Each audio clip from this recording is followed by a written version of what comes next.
Na kung nakikinig ka man, nak, punta ka sa mga barangay, nak. Alam mo naman yun kasi barangay lolo mo, di ba? Punta ka doon para masurrender ka sa amin, nak. Miss ka na namin, nak. Si Ma'am Jenny Rose Blanco, at humihingi po siya ng tulong na mapanawagan po ang kanyang anak na nawawala pa po noong December 15, 8:27 po ng gabi sa Barangay 346 Manila.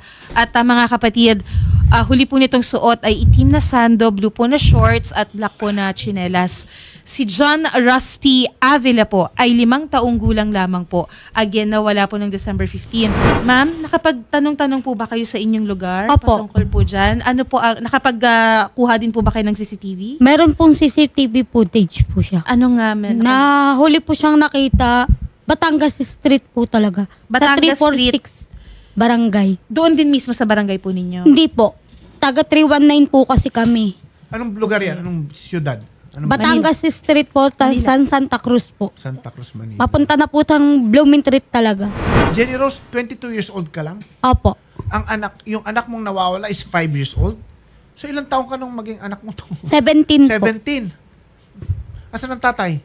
Hindi na po kami nag-ano ng tatay. Okay, Pero po sige. alam nila po na nagwawala yung anak. Pang ilang anak mo na ba yan?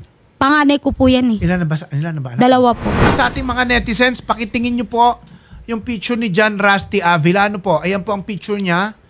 Nawawala po siya since December 15. Ang huling pagkakakita sa kanya ay saan siya huling nakita? Batangas Street. Anong ginagawa niya? Naliligo po siya ng ulan eh, para po siya naliligo natatuwa. sa ulan? So ano ba tong batang ito?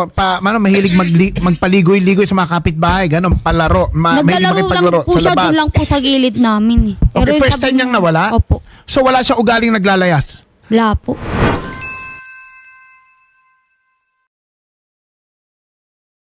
Alam mo, General, so far naman, sa lahat ng inupuan ko ditong may nananawagan na ganyan, nakikita naman nila. Ano? So, ipagdasal nating makita, ha? So, hinihingi po natin ang tulong ng ating mga netizens. Pakitingin lang po yung picture ng bata, si John Rusty Avila. Ayan po. Ayun. Kung makita nyo po itong batang yan, pakikup-kup nyo na lang po muna, itawag nyo sa amin para agad-agad namin makuha o magawa ng paraan na mapadala sa amin dito yung bata at naibigay natin sa nanay. Okay. No?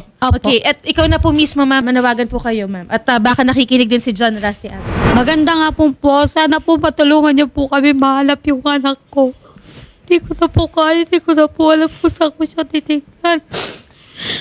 Ano po yan talaga, pero tigay lang po yan na wala. Sana po tulungan niyo po kami makita siya. Lahat po kami naghahanap, lahat po pinunta na namin, pero hindi po namin siya nakikita. Hindi po namin alam kung saan namin siya pupuntahan. Sana po tulungan niyo po kami.